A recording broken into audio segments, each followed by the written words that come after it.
I'm introducing a big part of the entertainment factor of the show, born in England, spoiled by America, and now residing in the colonies. Did you say spoiled by America? Yeah, Jeez. international model, actor and author as well.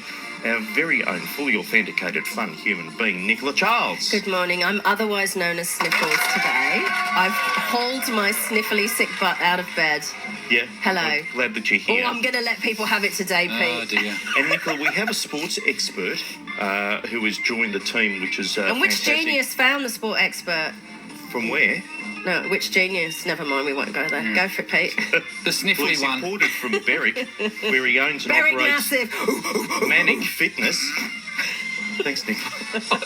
You're making a recovery already. Please make welcome Dean Burnell. Hey, Dino. How brother? Hello, Pete. Hello, How you doing, Dean? I'm well. Dean That's gave it. me a box of tissues to be Sniffles on air. I'm not going to introduce her because he's already been talking. Oh, introduce Oh, man of a him. thousand sounds. We know that he's Hello, ready gang. with the dump button all the time, Nicola, for you. Oh, yeah, I great. better go and put... Yeah, anyway. Mr. Edward Ollick. Hello, good morning, everyone. How are we? Good morning, Eddie. How are you? Happy days. How's Carlton going? Oh, don't. Oh, early zinger. Oh. Was that Pada, early? pada, pada. Computer says get no. hold of us, Ed? Oh, do I have to talk now, do I? Chat at thatradioshow.com.au after you picked on me. Yeah.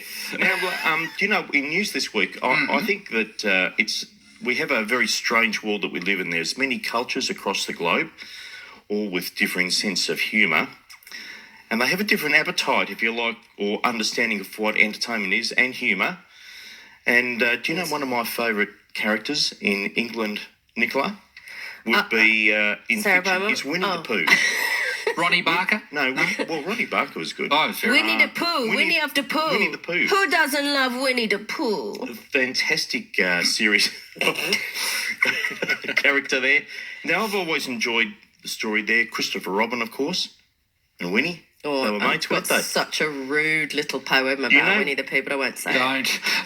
It's always fun and entertaining to read it. And you know what's coming up. Now, do you know what? They're making a movie called Christopher Robin. It's all about Winnie the Pooh and the character. Doesn't Has that sound, it already been doesn't made? sound super offensive either, does it, Pete? No, it's wonderful. And it's good for children, good for grandfathers. Families. It's one of those movies you can sit down and watch together as a Just family. Have a cheesel or two or a minty or something. Cheesel or a minty? Oh my God. Okay. Actually, you wouldn't want or a those Dorito together. or something like that. Yeah, No. go on, Pete.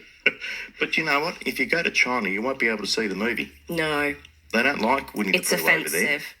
Do you know why, Yeah. Pete? Because I researched it. Would you like to know why? Well, I've got the China don't like the character.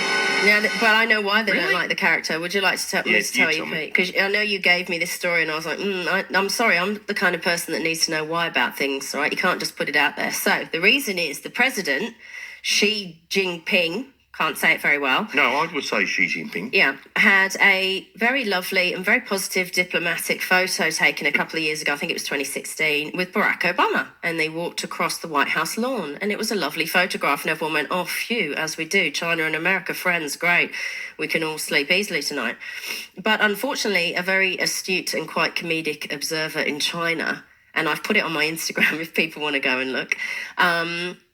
Compared the image of Obama and Xi Jinping to the image of Winnie the Pooh and Tigger skipping along, because one is tall and slim and one is small and rotund.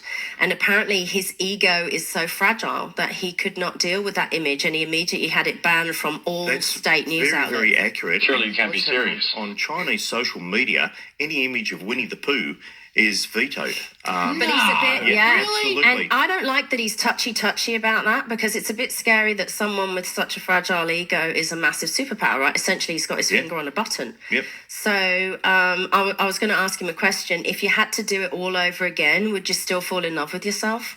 Oh, Nikki. Okay, can we move on to the next story? Yes, please. Because it's about online retailer Kogan. And what I found out about Kogan, they have their headquarters very close to us here in South Melbourne. Right. They're- Really? I thought they were big. Well, that's not a crime. international. No, it's not a crime. They're okay.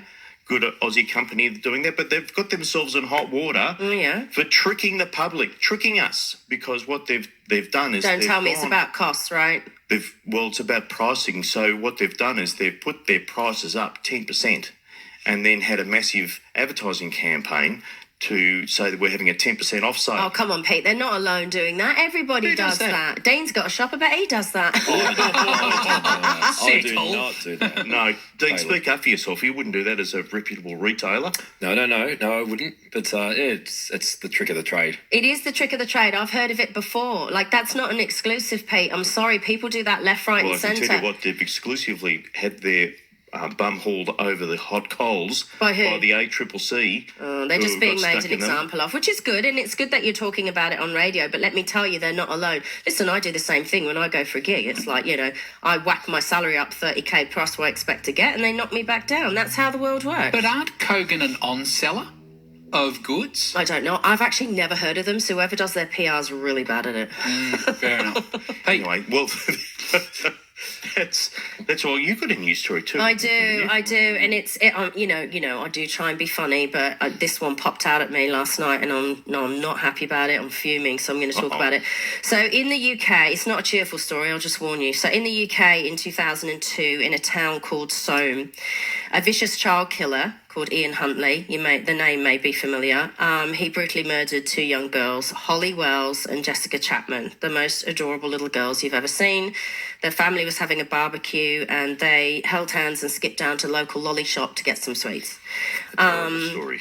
For his crime, Ian Huntley is now serving a minimum of 40 years behind bars at Her Majesty's Prison, Frankland in Durham. All good, except no, it's not good. Because political correctness has gone absolutely psychotically mad, and this makes me want to ram my head against a wall at full speed, because I'm so over this. I Don't could tell me he's literally coming out. swear. No, he's not coming out. It's just disgraceful. Because of new equality laws in the UK, him and other paedophiles and child killers are now freely mixing with children who visit the prison to see relatives. So not everyone's in there because they're vicious child killers. You've got people in there for, corruption and, financial crime and stuff like that. One man took his 5-year-old son to see his brother in the prison. He sat down, and there, sat right next to him at the next table, was Ian Huntley, sat next to his 5-year-old son. So the dad was furious. He made an official complaint to the governors, and the governors said this: they didn't want and don't want their prisoners to feel victimised, right? So this is where we've got to in 2019. The glittering doesn't trouble me at all. conclusion, the glittering conclusion of all this whole friggin' decade of political correctness. We now value the feelings of brutal child killers over the safety of our kids. So Ian Huntley, just so you have a backstory, was a school caretaker at the time. So all the kids in that area knew who he was, and they trusted him. He lured these girls into a house before killing them both, and they were found in a ditch 2 weeks later. During those 2 weeks, this dude was on national television going, "Isn't it terrible?" joining in the hunt to find them. So I'm absolutely fuming. I really think that Her Majesty's Prison Service, I would urge you to rethink that. This is absolutely disgusting. These people need to be kept separate from children, whether they're children on the outside. Obviously, we've put them in there to keep them away. Don't put them in the same room as little ones at visiting time. But do you know what? When you get put away for a crime, especially of that nature, you lose your rights to do everything. You can't vote. And their feelings should not be considered one little bit. So I'm with you. Yeah, feelings. I mean, God, what about the feelings of the families? Do you know what I think should happen? Listen, it says in the Bible, an eye for an eye. I think when someone has taken out someone's child, they need to have handcuffs put on them, and the mother of that child gets an hour in the room with them. Because if it was me, then justice would be served. wow. I'm sure about that.